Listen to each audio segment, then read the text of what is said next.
तो आज हम एक्सप्लेन करने वाले हैं दुनिया की सबसे famous series game of thrones के पार्ट 2 को। तो पिछले पार्ट 1 में हमने देखा कि वेस्ट्रोस के सातों राज्यों पर कभी टारगेरियन घराने की हुकूमत होती थी, जिनके पास 10 शक्तिशाली ड्रैगन्स थे, पर वक्त के साथ ये आपस में ही लड़ मरकर खत्म हो गए और साथ ही इनके ड्रैगन्स भी खत्म हो गए और आखिरकार टारगेरियन राजा एरिस को मारकर उसके सातों राज्यों पर रॉबर्ट बराथियन ने हुकूमत की, जो एक शक्तिशाली राजा था।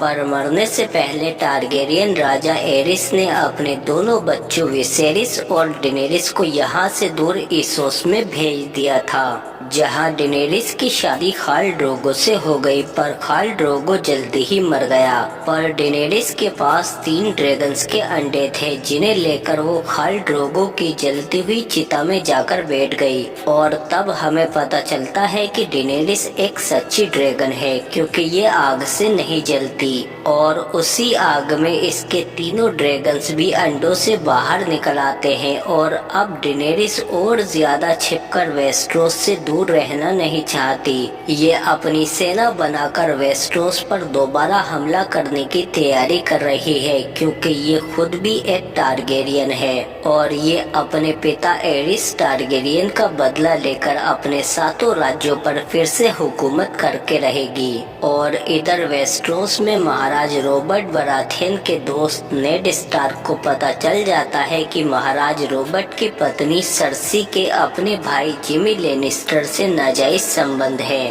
और जोफ्री महाराज रॉबर्ट बराथियन का बेटा नहीं, बल्कि इन दोनों भाई बहनों की ही नाजायज औलाद है। पर इससे पहले कि नेड स्टार्क ये बात महाराज रॉबर्ट को बता पाता, उससे पहले ही महाराज रॉबर्ट मारे जाते हैं और मौके का फायदा उठाकर सर्सी अपने बेटे जोफ्री को नया राजा बना देती है। और फिर बिना देर करे जोफ्री फौरन नेड स्टार्क का सर धड़ से अलग करवा देता है और खुद नया महाराज बन जाता है। पर ये बात जब नेड स्टार्क के बेटे रोब स्टार्क को पता चलती है, तो वो अपनी माँ केट के साथ जोफ्री से जंग छेड़ देता है और लगातार एक के बाद एक जंगें जीतता जाता है। और इधर सर्सी के पिता टाइविन लेनिस्टर भी जोफ्री के सलाहकार बन जाते हैं। तो देखा जाए तो अब किंग्स लैंडिंग पर लेनिस्टर घराने का राज है और टाइविन लेनिस्टर सातों राज्यों का सबसे अमीर इंसान है।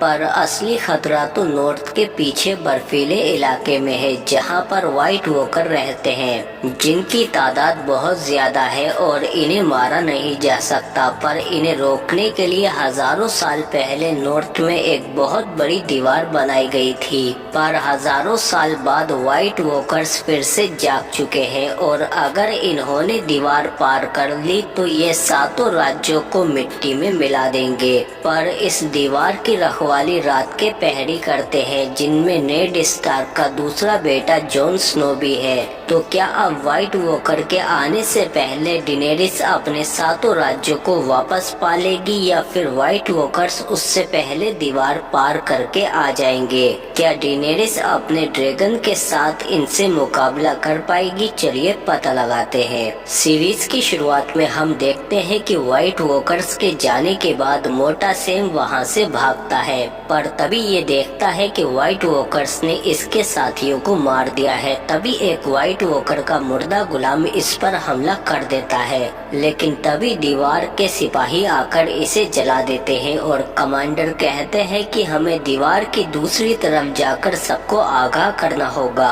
और इधर दूसरी तरफ हम जॉन स्नो को देखते हैं, जिसे यिग्रिट बंदी बनाकर अपने सरदार के पास ले जाती है, क्योंकि पिछले पार्ट में जॉन स्नो अपने साथियों के साथ व्हाइट वॉकर्स का पता लगाने के लिए दीवार के इस पार आया था, जिसमें जॉन स्नो को जंगली पकड़ लेते हैं, जो हजारों सालों से इस बर्फीले इलाके में रहते हैं। यहाँ पर जॉन स्नो एक बहुत बड़े आदमी को देखता है, जिसे जाइंट्स कहा जाता है, जो जंगलियों के साथ ही रहता है। और फिर यिग्रिट इसे अपने सरदार टॉमरेंट के पास ले आती है, जिस पर जॉन स्नो टॉमरेंट से कहता है कि अब मैं तुम लोगों के साथ रहना चाहता हूँ, पर ये कहता है कि मैं जानता हूँ कि तुम हमारी लड़की से प्यार इंतजार करने लगे हो। पर तभी पीछे से मेंस आता है जो सभी सरदारों का सरदार है और ये जॉन स्नो को अपने साथ शामिल कर लेता है। और इधर हम जॉन स्नो के भाई रॉब स्टार्क को देखते हैं जिसके कुछ साथी इसे मरे हुए मिलते हैं क्योंकि टाइविन लेनिस्टर ने उन्हें पहले ही मरवा दिया। रॉब का साथी रूज बाल्टन कहता है कि हम लेनिस्टर से एक एक जान का बदला लेंगे। और इधर वेस्ट्रोस से दूर इस्सोस में हम देखते हैं कि डेनेरिस भी अपनी सेना बढ़ाना चाहती है क्योंकि खाली ड्रैगन से वो सातों राज्यों पर अपना हक वापस नहीं ले सकती। इसीलिए ये नाक्लोस के पास आती है जो इसे बताता है कि हमारे पास 8000 सैनिक हैं जो दुनिया के सबसे अच्छे सैनिक माने जाते हैं। हमने पहले ही इनकी मर्दानगी काटकर इनकी कमजोरी मिटा दी है जो आपके एक हुक्म पर बिना सोचे अपनी जान दे सकते हैं। इसके बाद जोरा डेनेरिस को समझा रहा होता है तभी एक लड़की डेनेरिस को बिच्छू वाली बॉल दे देती है, लेकिन तभी सर बेरिस्टन आकर इसे बचा लेते हैं और फिर डेनेरिस से कहते हैं कि मैं पहले आपके पिता एरिस टारगेरियन का रक्षक था, इसीलिए मैं फिर से आपकी रक्षा करने की कसम खाता हूँ। मुझे अपना किंग्सगार्ड बना लीजिए और मैं आपका हक दिलवाने के लिए मरते दम तक लड़ूंगा। जिस पर जोरा कहता है कि ये सबसे महान सैनिकों में से एक हैं और फिर डेनेरिस इन्हें अपने साथ शामिल कर लेती है। और इधर किंग्स लैंडिंग में हम देखते हैं कि मार्जरी महाराज जोफरी को अपने प्यार के जाल में फंसाना शुरू कर देती है ताकि ये इससे शादी करके खुद महारानी बन सके। और इधर हम टाइविन लेनिस्टर के बेटे जिमी लेनिस्टर को देखते हैं जिसे केट स्टार्क की सिपाही ब्रियान सुरक्षित किंग्स लैंडिंग ले जा रही होती है। पर तभी जिमी लेनिस्टर भागने की कोशिश करता है और ब्रियान से लड़ने लगता है, लेकिन तभी यहाँ पर रॉब स्टार्क के कुछ सिपाही आ जाते हैं और इन दोनों को पकड़ लेते हैं। और इधर दीवार की दूसरी तरफ जॉन स्नो और जंगलियों को बहुत सारी लाशें मिलती हैं जिन्हें व्हाइट वॉकर ने मारकर एक कलाकृति बना दी है, जिन्हें देखकर इन लोगों का रोम रोम कांप जाता है कि अगर व्हाइट वॉकर के आने से पहले सभी जंगली दीवार के उस तरफ नहीं पहुँचे तो व्हाइट वॉकर किसी को नहीं छोड़ेंगे। और इधर इस्सोस में हम डेनेरिस को देखते हैं जो नेक्लोस से कहती है कि मुझे सारे 8000 सैनिक चाहिए, पर नेक्लोस इसके ऊपर हंसने लगता है कि इसके पास इतने पैसे भी है जो हमसे सारे सैनिक खरीद पाए। जिस पर डेनेरिस कहती है कि हमारे पास 3 ड्रैगन हैं, उनमें से एक ड्रैगन मैं तुम्हें दे दूंगी जिसके बदले में तुम्हारी सेना मेरी होगी। नेक्लोस फौरन मान जाता है क्योंकि ड्रैगन्स बेशकीमती होते हैं, पर बाहर आने के बाद जोरा और बेरिस्टन इसे समझाते हैं कि ड्रैगन सेना से कहीं ज्यादा ताकतवर है। पर डेनेरिस के दिमाग में तो कुछ और ही चल रहा है। उधर रात होने पर रॉब स्टार्क के सिपाही एक जगह पर रुक जाते हैं जिनके पास जिमी लेनिस्टर और ब्रियान है, पर जिमी लेनिस्टर इससे सौदेबाजी करने की कोशिश करता है कि अगर तुमने मुझे सही सलामत किंग्स लैंडिंग पहुंचा दिया तो मेरे पिता तुम्हें सोने में तोल देंगे। जिस पर सिपाही को गुस्सा आ जाता है और वो इससे कहता है कि तुम्हारे बाप के बिना तुम कुछ नहीं हो, और ये जिमी का हाथ काट देता है ताकि इसे ये बात याद रहे कि पैसा सब कुछ नहीं होता। और फिर सुबह होने पर ये जिमी को कटे हुए हाथ के साथ ही ले जाने लगते हैं। और इधर इस्सोस में डेनेरिस अपना ड्रैगन ले जाकर नेक्लोस को दे देती है और बदले में नेक्लोस इसे अपनी पूरी सेना दे देता है और कहता है कि सौदा पूरा हुआ। जिस पर डेनेरिस अपनी सेना को आदेश देती है क्योंकि अब ये सेना उसकी हो चुकी है। और इधर नेक्लोस कहता है कि ये ड्रैगन मेरी बात नहीं मान रहा, जिस पर डेनेरिस कहती है कि मेरा ड्रैगन गुलाम नहीं है। और फिर डेनेरिस अपनी सेना को आदेश देती है कि सभी मालिकों को मार दो और सारे गुलामों को आजाद करो। जिसके बाद इसकी सेना सभी मालिकों को मारकर गुलामों को आजाद करने लगती है। और इधर डिनेरिस के ड्रैकेरिस कहते ही उसका ड्रैगन नेक्लोस को जलाकर राख कर देता है और फिर ये नन्हा ड्रैगन ही पूरी जगह को जला देता है। और फिर डिनेरिस अपनी सेना से कहती है कि तुम सब लोग अपनी पूरी जिंदगी गुलाम बनकर रहे हो, पर आज के बाद तुम सब आजाद हो, इसीलिए जो भी जाना चाहता है वो जा सकता है, या फिर तुम मेरे साथ मिलकर लड़ सकते हो, वो भी एक आजाद सेना बनकर, ना कि गुलामों की तरह। जिस पर सभी सैनिक डिनेरिस को चुनते हैं और इस तरह से डिनेरिस अपनी एक आजाद फौज बना लेती है। और अब इसके पास काफी बड़ी सेना आ चुकी है, जिसे लेकर ये अब आगे मेरीन की तरफ बढ़ने लगती है। और इसके अलावा तीनों ड्रैगन्स भी इसके साथ हैं। और इधर हम देखते हैं कि जिमी लेनिस्टर को रोब के सिपाही पहले रूज बाल्टन के पास ले आते हैं, जो रोब स्टार्क का साथी है। पर पहले रूज बाल्टन जिमी के हाथ की मरहम पट्टी करवाता है। और इधर डिनेरिस अपनी सेना के साथ एक जगह पर रुक जाती है और इनमें से एक को सेनापति बना देती है, जिसका नाम ग्रेहोम है, जो कहता है कि हम गुलामी के साथ पैदा हुए थे, पर आपने हमें आजाद किया है, इसीलिए हम मरते दम तक आपकी सेवा करेंगे। और इधर हम रूज बाल्टन को देखते हैं, जो जिमी लेनिस्टर से कहता है कि मैं रोब स्टार्क को नहीं बताऊंगा कि तुम हमें मिल गए हो, बल्कि मैं तुम्हें तुम्हारे पिता के पास सही सलामत भेज दूंगा और रोब स्टार्क को भी रास्ते से हटाने में तुम्हारे पिता की मदद करूंगा, पर उसके बदले में आपके पिता टाइविन लेनिस्टर को मुझे नॉर्थ का लॉर्ड बनाना होगा। जिस पर जिमी मान जाता है। मतलब रोब स्टार्क की सेना में सबसे बड़ा गद्दार तो यही निकला।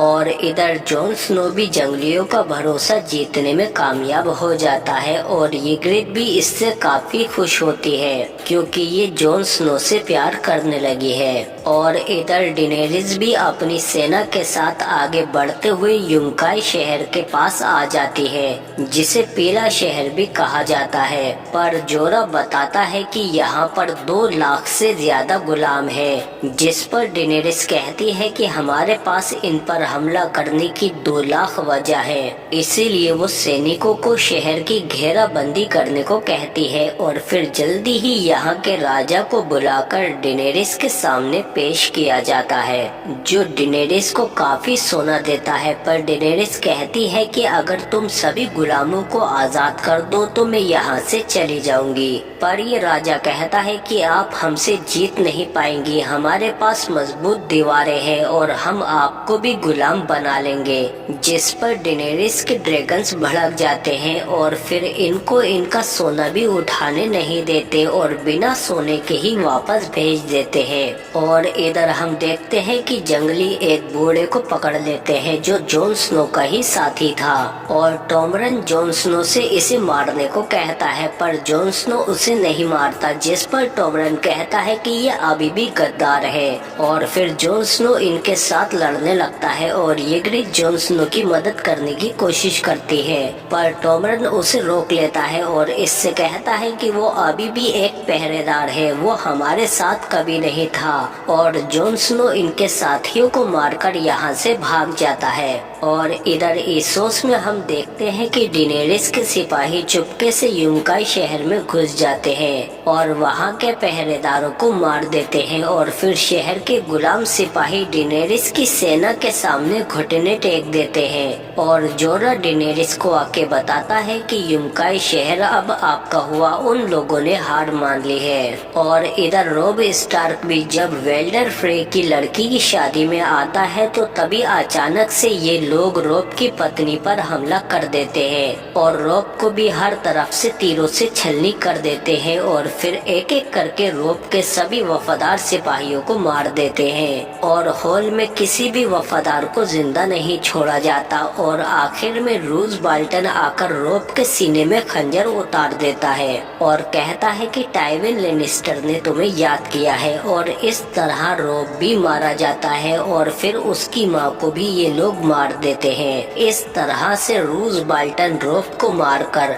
नॉर्थ का नया लॉर्ड बन जाता है। और इधर जल्दी ही ये खबर किंग्स लैंडिंग में टाइविन लेनिस्टर के पास पहुंच जाती है कि रोब स्टार्क को मार दिया गया है। और इधर हम देखते हैं कि जॉन स्नो भी वापस बड़ी दीवार के अंदर आ जाता है। और इधर जिमी लेनिस्टर भी वापस किंग्स लैंडिंग में अपने महल में आ जाता है। और इधर ईसोस में हम देखते हैं कि युमकाय के राजा को हराने के बाद डेनेरिस ने सभी गुलामों को आजाद कर दिया है, जो लाखों की तादाद में है, जो डेनेरिस से खुश होकर उसे अपनी माँ की उपाधि दे देते हैं। और फिर डेनेरिस अपने ड्रैगन्स को आसमान में उड़ाकर इन लोगों के बीच में आ जाती है और ये सब लोग इसे अपने सर पर बैठा लेते हैं। कल तक जिस लड़की के पास कुछ नहीं था, आज उसके पास 3 ड्रैगन्स, सेना और अब उसकी एक प्रजा भी है। जबकि इधर वेस्टरोस में हम देखते हैं कि बोना लेनिस्टर ड्रोन के राजकुमार ओबरीन मार्टेल का स्वागत करने के लिए खड़ा होता है,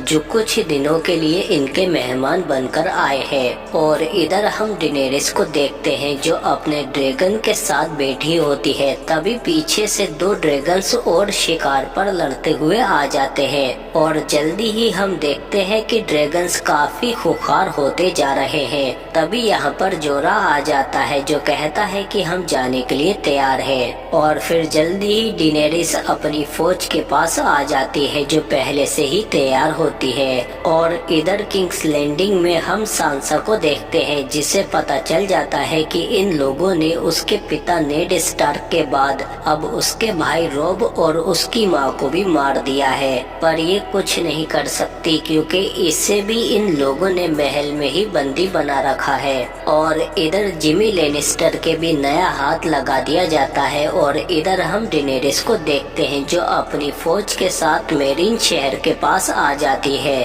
पर बाहर इसे एक गुलाम बच्ची की लाश लटकी हुई मिलती है। और जोरा बताता है कि आगे के पूरे रास्ते में हमें हर जगह ऐसा ही नजारा देखने को मिलेगा, जिस पर डेनेरिस कहती है कि मैं उन सबको देखते हुए जाऊंगी। और इधर किंग्स लैंडिंग में हम देखते हैं कि महाराज जोफ्री की शादी राजकुमार मार्जरी से हो जाती है, पर इसके बाद जब जश्न हो रहा होता है तो जोफ्री अपने मामा बोनी लेनिस्टर को बिल्कुल पसंद नहीं करता और सबके सामने उनकी बेइज्जती करने लगता है। तभी मार्जरी जोफ्री को अपने साथ ले जाती है और उन्हें केक खिलाने लगती है। तभी इसे फंदा लग जाता है और बोना लेनिस्टर इसे वाइन दे देता है, पर उसे पीने के बाद भी इसकी तबीयत बिगड़ती जाती है और सर्सी फौरन अपने बेटे के पास भागती है और वो देखती है कि उसके बेटे को जहर दिया गया है। और जोफ्री बोने लेनिस्टर की तरफ देख रहा होता है और फिर सर्सी की आंखों के सामने ही उसका बेटा मर जाता है। और फिर सर्सी का सीधा शक उसके छोटे भाई बोने लेनिस्टर पर जाता है, क्योंकि ये बचपन से ही इससे नफरत करती है, इसीलिए ये कहती है कि इसने ही मेरे बेटे को जहर दिया है, गिरफ्तार कर लो इसे। पर इधर लिटिल फिंगर सांसा को अपने साथ यहाँ से निकालकर अपने जहाज पर ले जाता है। और इधर किंग्स लैंडिंग से दूर स्टेनिस बराथियन को भी जोफ्री की मौत का पता चल जाता है और वो कहता है कि रॉबर्ट बराथियन मेरा भाई था, उसके बाद किंग्स लैंडिंग की राजगद्दी पर मेरा हक था, क्योंकि जोफ्री और उसका छोटा भाई टोमन दोनों ही रॉबर्ट बराथियन के बच्चे नहीं थे, वो नाजायज थे। और इधर ईसोस में हम देखते हैं कि डेनेरिस अपनी फौज लेकर मेरीन शहर के अंदर आ जाती है, पर मेरीन के लोग लड़ने के लिए अपना सिर्फ एक ही सिपाही भेजते हैं, मतलब एक के मुकाबले एक। इसीलिए डेनेरिस डारियो को लड़ने के लिए भेजती है और वो सिपाही जैसे ही डारियो की तरफ बढ़ता है तो तभी डारियो घोड़े पर हमला करके उस सिपाही का सर उड़ा देता है। और फिर डेनेरिस इस शहर के मालिकों से कहती है कि मैं यहाँ पर गुलामों को आजाद करने आई हूँ और जो भी अन्याय तुम लोगों ने उनके साथ किया है मैं उन सब का बदला तुमसे लूंगी, उन सभी मासूम बच्चों का जिन्हें तुमने रास्ते में सूली पर चढ़ा रखा है। और फिर डेनेरिस बड़े बड़े ड्रम इनके शहर में फिकवाती है और कई सारे ड्रम जब आकर टकराते हैं तो उनमें से गुलामी के पट्टे बाहर निकलते हैं, जिन्हें यहाँ के गुलाम देखकर हैरान हो जाते हैं कि उन्हें भी गुलामी से आजादी मिल सकती है, पर फिर भी मालिक शहर के दरवाजे नहीं खोलते। इसके बाद डेनेरिस अपने सिपाहसालार और कुछ सिपाहियों को रात में शहर के अंदर चुपके से भेज देती है और फिर ये लोग गुलामों के बीच में आ जाते हैं और उनसे कहते हैं कि हम भी पहले गुलाम थे, पर डेनेरिस एक बहुत दयालु रानी है जिन्होंने आकर हमें गुलामी से आजादी दी और आज हम आजाद फौज की तरह उनके साथ कंधे से कंधा मिलाकर लड़ते हैं। तुम सब लोग भी आजाद हो सकते हो क्योंकि यहाँ पर मालिकों से 3 गुना ज्यादा गुलाम हैं, इसीलिए ये गुलामों को हथियार भी दे देते हैं। और फिर अगली सुबह हम देखते हैं कि शहर के अंदर के गुलाम ही मिलकर मालिकों को मारने लगते हैं और जल्दी ही डेनेरिस बिना जंग लड़े ही अंदर से ही इस शहर को जीत लेती है। और फिर शहर के अंदर आने पर सभी गुलाम डेनेरिस को देखकर बहुत खुश होते हैं और डेनेरिस इन सबको गुलामी से आजाद कर देती है। और फिर डेनेरिस की सेना इस शहर के मालिकों को रास्ते में वैसे ही हाथों में कीले ठोककर सूली पर चढ़ाती है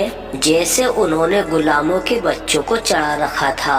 और इधर किंग्स लैंडिंग में हम देखते हैं कि जिमी लेनिस्टर अपने छोटे भाई बॉनी लेनिस्टर से मिलने के लिए जेल में आता है और उससे कहता है कि मुझे यकीन है कि तुमने जोफ्री को जहर नहीं दिया है, कोई तुम्हें फंसाने की कोशिश कर रहा है, पर सरसी तुमसे इतनी नफरत करती है कि वो तुम्हें हर हाल में सूली पर चढ़ाकर ही रहेगी। और फिर हम देखते हैं कि किंग्स लैंडिंग में जोफ्री के छोटे भाई टोमन को नया महाराज बना दिया जाता है। ये बच्चे तो सिर्फ नाम के लिए महाराज बन रहे हैं क्योंकि असली रियासत तो टाइविन लेनिस्टर चला रहा है और अभी 7 राज्यों पर टाइविन लेनिस्टर की ही हुकूमत है। और इधर ये खबर डेनेरिस को भी पता चल जाती है कि एक नन्हे राजकुमार को नया राजा बना दिया गया है। तभी डेनेरिस के सलाहकार कहते हैं कि ये सही मौका है कि हम वेस्टरोस पर हमला करके उसे जीत सकते हैं, पर इसके अलावा जोरा बताता है कि आपने मेरीन से पहले युमकाई शहर को गुलामी से आजाद कराया था,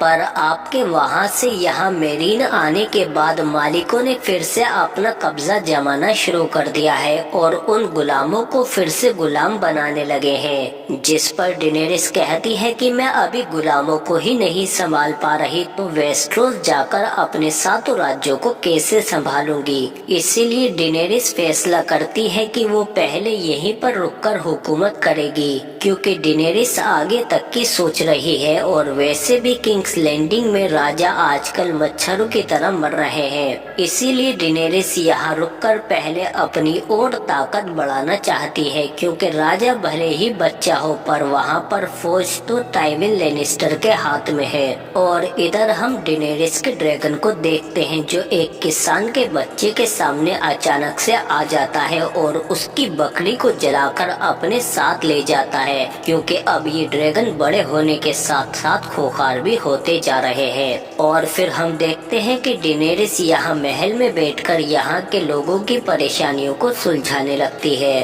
और इधर वेस्टरोस में जब बॉनी लेनिस्टर पर मुकदमा चलता है तो सभी सबूत और गवाह इसी तरफ इशारा कर रहे हैं कि जोफ्री को जहर इसी ने दिया है, जिस पर बॉनी लेनिस्टर गुस्से में कहता है कि काश उस दिन तुम सबको मरने दिया होता जब स्टेनिस बराथियन ने हमला किया था। मैं जानता हूँ कि यहाँ पर मुझे इंसाफ नहीं मिलेगा, इसीलिए बॉनी लेनिस्टर मुकाबले से इंसाफ की मांग करता है, पर ये खुद नहीं लड़ सकता, इसीलिए इसे अपनी तरफ से लड़ने के लिए किसी और को चुनना होगा। पर सरसी इसे इतनी आसानी से जीतने नहीं देगी, इसीलिए वो मुकाबले के लिए अपनी तरफ से सबसे ताकतवर योद्धा को चुनती है जिसका नाम ग्रेगोर द माउंटेन है। इसीलिए बॉनी लेनिस्टर के पास राजकुमार ओबरीन आता है और वो इससे कहता है कि तुम्हारी तरफ से मैं लड़ूंगा क्योंकि माउंटेन ने मेरी बहन और उसके बच्चों को मारा था, इसीलिए मैं उस मुकाबले में उसे मारकर अपना बदला ले सकता हूँ। और फिर इसीलिए हम देखते हैं कि जब बॉनी लेनिस्टर के मुकदमे का मुकाबला शुरू होता है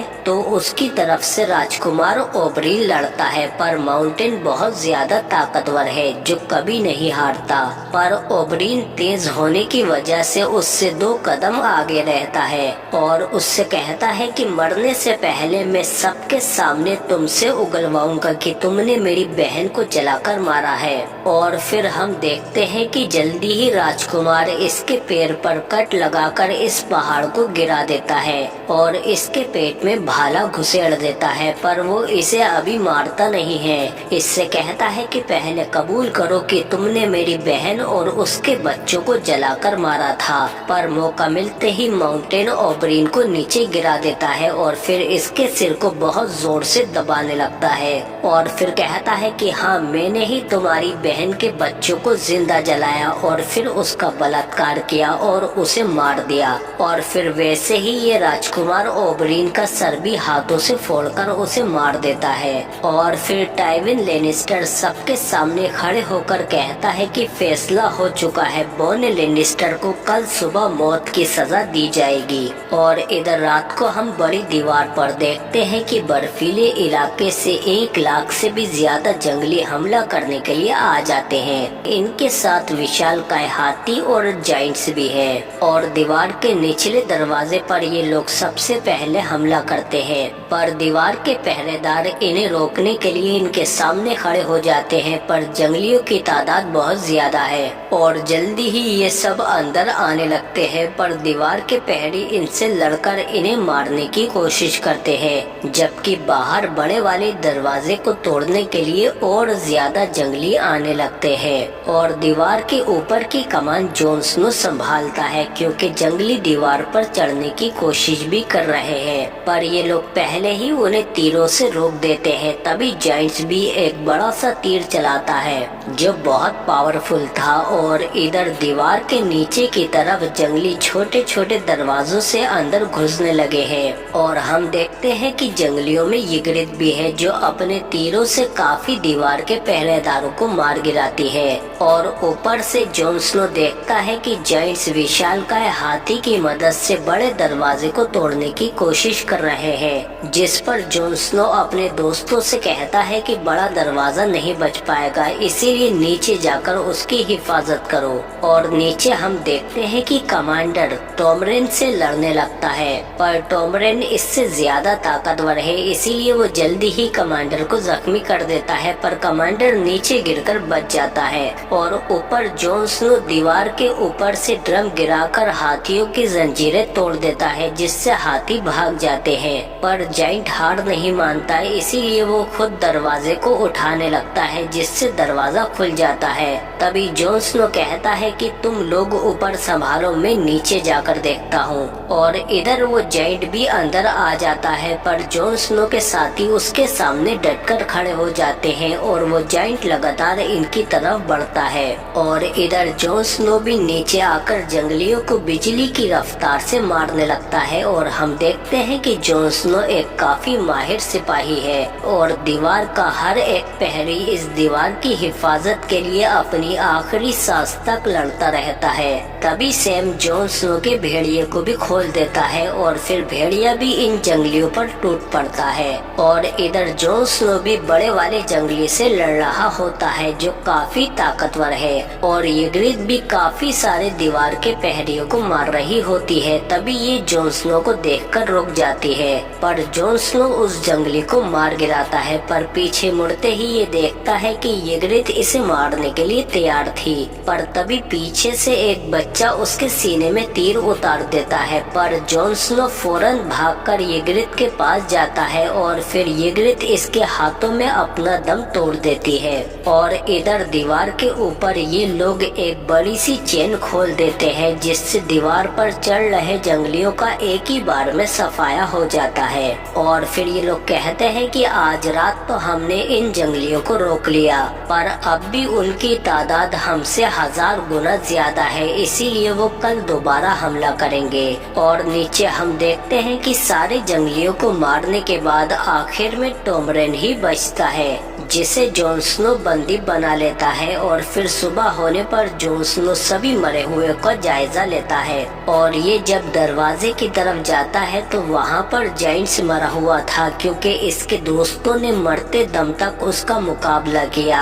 और फिर जॉन स्नो सैम से कहता है कि दरवाजा खोलो, मैं जंगलियों से जाकर बात करूँगा क्योंकि वो अब भी हमसे 1000 गुना ज्यादा है, इसीलिए वो कल दोबारा हमला करेंगे और हम उन्हें नहीं रोक पाएंगे क्योंकि आज ही हमारे आधे से ज्यादा सिपाही मारे गए हैं। और फिर हम देखते हैं कि जॉन स्नो दीवार के पार जंगलियों के बीच में चला जाता है और उनके सरदार मेंस से कहता है कि मैं तुम्हारे साथ समझौता करना चाहता हूँ। पर मेंस कहता है कि हमारे पास 1 लाख से भी ज्यादा सिपाही हैं और हम हर हाल में दीवार को पार कर ही लेंगे क्योंकि जल्दी ही सर्दियाँ आने वाली है और अगर हम लोग दीवार पार करके दूसरी तरफ नहीं गए तो व्हाइट वॉकर हम में से किसी को जिंदा नहीं छोड़ेंगे। तुम मेरे साथ समझौता करना चाहते हो तो हमारे लिए दरवाजे खोल दो, हम दूसरी तरफ चले जाएंगे। वादा करता हूँ कि खून का एक कतरा भी नहीं बहेगा।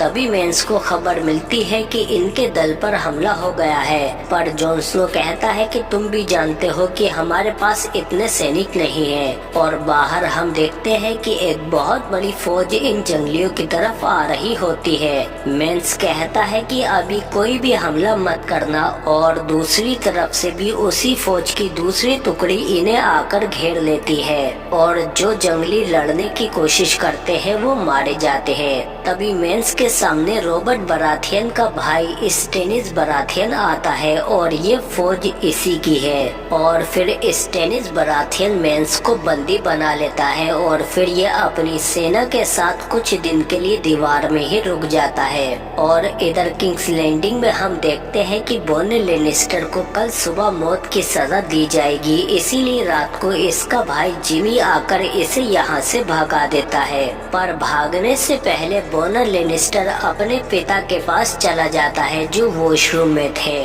और फिर उनके सीने पर तीर रखकर कहता है कि तुमने मुझे हमेशा मारने की कोशिश की है क्योंकि तुम मुझसे हमेशा नफरत करते थे क्योंकि मैं बोना था और इसीलिए जब तुम्हें मुझे मारने का मौका मिला तो तुमने उसे गवाया नहीं और एक ही बार में मौत की सजा सुना दी। टाइविन लेनिस्टर अपने बेटे को समझाने की कोशिश करता है पर बोना उसके सीने में कई सारे तीर उतारकर उसे मार देता है और फिर यहाँ से भाग जाता है। इसके बाद वेरिस इसे एक बक्से में बंद करके जहाज पर रखवा देता है और खुद भी इसके साथ वेस्ट्रोस के 7 राज्यों से दूर इसोस की तरफ निकल जाता है ताकि कोई भी बोने को ढूंढ ना पाए। और अब टाइविन लेनिस्टर के मरने के बाद किंग्स लैंडिंग तो और भी ज्यादा कमजोर हो चुकी है और डेनेरिस और ज्यादा ताकतवर हो गई है, पर असली खतरा तो दीवार के उस पार है। और इसके अगले पार्ट में हम देखेंगे कि जॉन स्नो का सामना जब पहली बार व्हाइट वॉकर और उसकी आर्मी से होगा तो क्या होगा,